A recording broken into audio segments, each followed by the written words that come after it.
Hey guys, so I'm here with Immanuel Ezekiel. He's basically, he's one of my mates actually, and one of the great things I love about Immanuel is he's really knows his property stuff. But today what I thought was we'd do a bit about proper leadership and management. And so what are we going to cover? I think one of the great things to cover in leadership is mindset. Yep. Great leaders have a great mindset, and with all of us, we all have an internal dialogue going on all the time. It's the voice. So as I'm talking now, you're going to have a voice in your head saying, do I like him? Can I use this information? What does it mean to me? So we've always got that voice, and the difference between great leaders and the average person is that voice, that positive voice that they use. Yep. Now, we all have a negative voice from time to time because we all have, things going on in our life. But it's catching that voice and just saying, you know what, thank you for sharing, recognising that that's just a voice. And just changing it to something that's positive.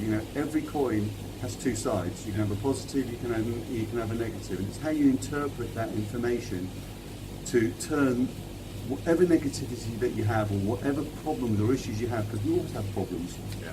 Great leaders use that voice to create that into a question, actually. They turn a question, because once you have a question, you can actually come up with a solution.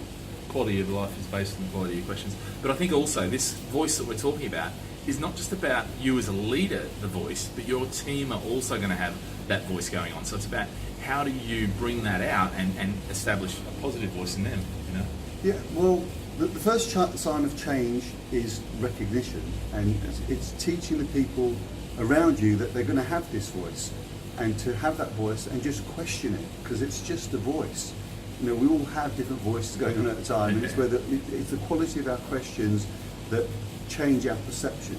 And I think one of the problems we have is that the media and whether it be social media, whether it be newspapers, whatever it is primarily they go for the negative side. So we're constantly getting these negative stuff shoved at us, and it's about how do we cope with that and switch around to actually and ask the better question. So yeah. Well, the news loves negativity because it sells. It sells, yeah. People don't want to hear about the great weather. They want to hear about the rain, the snow, the sleet, the hurricanes. That's what actually sells. They want to create the actual problem. But great leaders see the problem as an opportunity. Yep. Wherever there's great problems, there's great opportunity. Yeah. And that's the interpretation, is taking that information and saying, how do I turn this into positive? How can I make it work for me?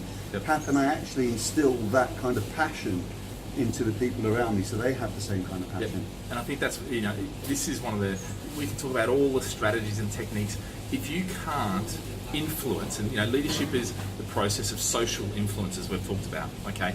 If you can't influence your subordinates to actually change that negative voice into a positive voice and get them focused on a goal, then you're not going to be an effective leader. So that's one of the key things you really need to do. All right, guys, mate, thanks very much. Pleasure. And, always a pleasure. All right, mate.